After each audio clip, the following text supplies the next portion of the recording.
வணக்கம். இந்த வீடியோவில் சட்டென்று மாறுது வானிலை அப்படின்னு ஒரு ஜெய் படம் இப்போ கொஞ்சம் நாளைக்கு முன்னாடி ரிலீஸ் ஆச்சு. தியேட்டரில் பார்க்க முடியல, ஏன்னா இங்கே ஏரி சைடு ரிலீஸ் ஆகலை. சரி, ஓடிடியில் ப்ரைமில் வந்திருக்கு, என்னதான் அப்படி இருக்குன்னு பார்க்கலான்னு பார்த்தா ஓரளவுக்கு சரி பார்க்கலான்ற ஒரு நம்பிக்கை வந்தது. காரணம், இந்த படத்தை டைரக்டர் பாபு விஜய்ங்கிறவர் ஏஆர் முருகதாஸோட அசிஸ்டண்ட்டு, அந்த அந்த இன்டர்வியூஸ் ஆகட்டும், அதுக்கப்புறம் இந்த ஆடியோ ரிலீஸ் அந்த மாதிரி இடத்துலலாம் கொஞ்சம் ஏஆர் முருகதாஸ் பேசி அந்த படத்தை பற்றி கொஞ்சம் ஒரு அவேர்னஸ் வந்தது. அப்புறம் சரி ஓகே ஜெய் படம் அப்படின்ற இருக்கே, அப்புறம் சரி என்னதான் அப்படி இருக்குன்னு படம் பார்க்கலான்னு பார்த்தேன். படத்தோட கதை என்னென்னா, ஓப்பனிங் சீன்லேயே கதாநாயகி காணாமல் போயிடுறாங்க. அதுக்கப்புறம் ஃப்ளாஷ்பேக்கு போகுது. அங்கே இவர் ஒரு ஐடி கம்பெனி வேலை பார்த்துட்டு இருக்காரு ஜெய். அப்புறம் இந்த சைடு ஒரு பெரிய ஒரு எம்எல்ஏவோட மகள் தான் வந்து கதாநாயகி.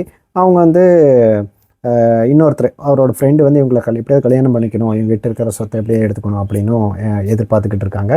அப்படி இவங்க வீட்டு அப்பா வந்து இன்னொரு மினிஸ்டர் மாதிரி இருக்கிறவரை வந்து கல்யாணம், அதாவது எதிர்கட்சி தலைவராக எல்லாரும், அவரை வந்து நீங்கள் கல்யாணம் பண்ணிக்கணும் அப்படின்னு அவர் வந்து ப்ரெஷர் பண்ணிட்டு இருக்காரு. இது தாங்க முடியாமல் இவங்க வீட்டை விட்டு வெளியே போடுறாங்க கதாநாயகி. கடைசியில் பார்த்தா ஃப்ரெண்டு அங்கே ஆப்பேச்சு விட்றான். இதுக்கடையில் ரேண்டமாக மீட் பண்ணுற ஜெய்யை வந்து வித்தின் ஒரே நாளில் கல்யாணம் பண்ணிக்கிறேன்னு கேட்டு கல்யாணமும் பண்ணிக்கிறாங்க. அதுக்கப்புறம் என்ன ஆகுதுன்னா, கல்யாணத்துக்கு அந்த ஹனிமூன் கிஃப்ட் வரலாம் ஒரு இதில் வந்து கொடைக்கானல் போய் ஒரு ரெசார்ட்டில் தங்குறாங்க.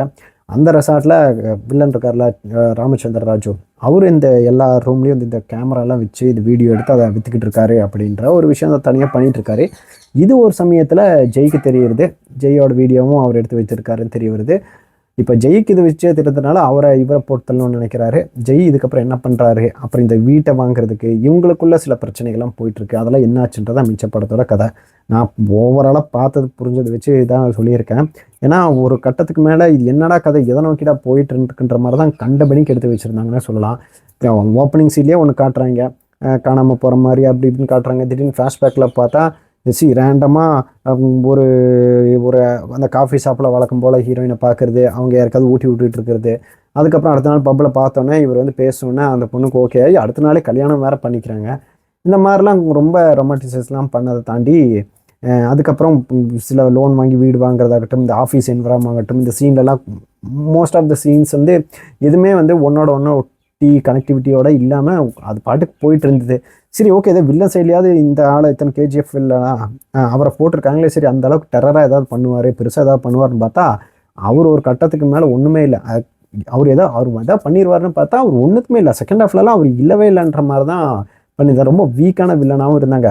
இதுக்கிடையே யோகி பாபு காமெடின்னு வேறு அங்கங்கே வச்சு அதையும் ரொம்ப மட்டமாக போட்டிருந்தாங்க. இந்த யோகி பாபு படங்கள்லாம் நீங்கள் நடிக்கிற படங்கள்லாம் பார்த்தீங்கன்னா மேக்ஸிமம் ஒரு 3-4 நாள் இருந்து ஒரு வாரம் 10 நாள் கால் ஷீட் வாங்கிக்கிறாங்க. அந்த 10 நாளில் மட்டும் அந்த சீன்ஸ் மட்டும் எடுக்கணுங்கிறதுக்காக ஒரு ஸ்பெசிஃபிக் என்விரான்மெண்ட், ஒரு ஆஃபீஸ்னா ஆஃபீஸு, இல்லை ரூம்னா ரூம், இங்கே மட்டுமே வச்சு ஷூட்டிங் எடுத்து இடையில சொருகி அப்போ தான் அந்த படம்லாம் எடுத்துகிட்டு இருக்காங்க போல இருக்குது. அதனால் அங்கங்கே இடையில ரொம்ப ஏதோ திணிக்கிற மாதிரி அவரோட காமெடிகள் அங்கங்கே வந்துட்டு இருந்தது. அதுவும் கொஞ்சம் பெருசாக எதுவும் எடுப்படலை. அப்புறம் செகண்ட் ஹாஃபில் ஒரு ட்விஸ்ட்டெல்லாம் கொண்டு வந்தாங்க. அதெல்லாம் வந்து முன்னாடியே ப்ரெடிக்ட் பண்ணுற மாதிரி இருந்துச்சு. இதில் போலீஸ்லாம் வந்து நீங்கள் என்ன வேணால் பண்ணுங்கள், நீங்கள் கொலையாக பண்ணுங்கள், நான் சப்போர்ட்டிவாக இருக்குன்ற மாதிரிலாம் நிறைய இடத்துல பண்ணாங்க. அப்புறம் 2வது பாதியில் ஜெய் ஒன்று ட்ரை பண்ணுவார். அதை கிளைமேக்ஸில் சில விஷயங்களாக காட்டுவாங்க. அதெல்லாம் வந்து ரொம்பவே ஒரு லாஜிக் இல்லாத மாதிரியே இருந்தது. அது நான் எந்த மாதிரி சொல்கிறது, கார் எடுத்துகிட்டு இங்கேருந்து ஒரு இடத்துக்கு போகிறாரு, அங்கேருந்து திரும்ப வந்து கார் விடுறது, இந்த விஷயங்கள்லாம் நிறைய உரப்பட்ட அந்த மாதிரி லாஜிக் மிஸ்டேக்லாம் உரப்பட்டது இருந்தது. அதெல்லாத்தையும் தாண்டியும் சரி படத்தில் எங்கேயாவது அங்கேயும் கொஞ்சம் நல்லா இருக்குமான்னு பார்த்தா அந்த மாதிரி எதுவும் இல்லை. மொத்தமாகவே 2 மணி நேரம் தான் ஓடுது. அதுவே கொஞ்சம் ஒரு லென்த்தியாக போகிற மாதிரியும் ஃபீல் ஆச்சு. சாங்ஸும் எதுவும் பெருசாக எதுவும் ஒர்க் அவுட் ஆகலை. ஓவராலாக பார்த்தா படம் எனக்கு பெருசாக இல்லை. இது எல்லாத்தையும் விட இதில் ஜெய் வந்து விஜய் இமிட்டேட் பண்ணுறேன், இல்லை விஜய் ஃபேனாக இருக்கின்றதுக்காக அந்த படத்துலேயே விஜய் ஃபேனாக நடிச்சிருக்காரு. இதை விஜய் இமிட் பண்ணுறாங்க இடத்துல நிறைய இடத்துல அந்த ரெஃபரன்ஸ் வைக்கிறது, இந்த மாதிரி விஷயங்களை வச்சு இன்னும் கொஞ்சம் அது நிறைய பேர் பார்க்குறவங்கள இரிட்டேட் பண்ணியிருக்குன்னு தான் நினைக்கிறேன். பட் வாட் எவர், எனக்கு கொஞ்சம் அது ஒரு டிஸ்டர்பிங்காக இருந்தது. பட் அகெயின் அஜய் வந்து அவரோட ஸ்டைலே படம் பண்ணணும். இத்தனைக்கு முன்னே அவர் நிறைய படங்கள் தேர்ந்தெடுத்து பண்ணிகிட்டு இருந்தார். அதாவது எந்த மாதிரின்னு சொல்லணும்னா, ஒரு ராஜா ராணி ஆகட்டும், ஒரு எங்கேயும் எப்போதும், ஒரு சுப்பிரமணியபுரம், ஒரு வாமனன் ஆகட்டும், அட்லீஸ்ட் ஓரளவுக்கு அந்த மாதிரி கொஞ்சம் படங்களை பார்த்து ஏதாவது பண்ணால் கொஞ்சம் நல்லா இருக்கும்னு நம்பலாம். திரும்பவும் ஏன்னா அவரோட படங்கள் ஒரு 3 மாதம் 6 மாதத்துக்கு ஒரு டைம் வருது. வரது எல்லாமே இந்த லட்சணத்தில் தான் போகுதுன்றதுனால கொஞ்சம் கஷ்டமாக இருக்குது.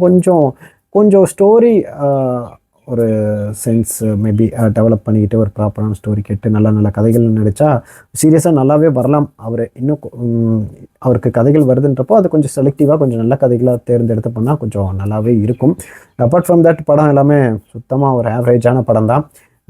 கண்டிப்பாக இது எப்படி இருக்குது என்ன ஏதுன்னு இருக்குது நான் பார்த்தே ஆகணும் நீங்கள் அடம் பிடிக்கணும்னு நினச்சிங்கன்னா மேபி நீங்கள் ட்ரை பண்ணி பாருங்கள். ப்ரைமில் இருக்குது. இல்லைனா டு பி ஆனஸ்ட் இது கண்டிப்பாக நீங்கள் ஸ்கிப் பண்ண வேண்டிய ஒரு ஆவரேஜ் படம் தான். இன்கேஸ் இதை நீங்கள் தப்பி தவறி தியேட்டரில் பார்த்துருந்தாலோ இல்லை ஆல்ரெடி ஓடிடியில் பார்த்துருந்தாலோ உங்களுக்கு ஒர்க் அவுட் ஆச்சா இல்லைன்றதையும் சொல்லுங்கள். தேங்க்யூ.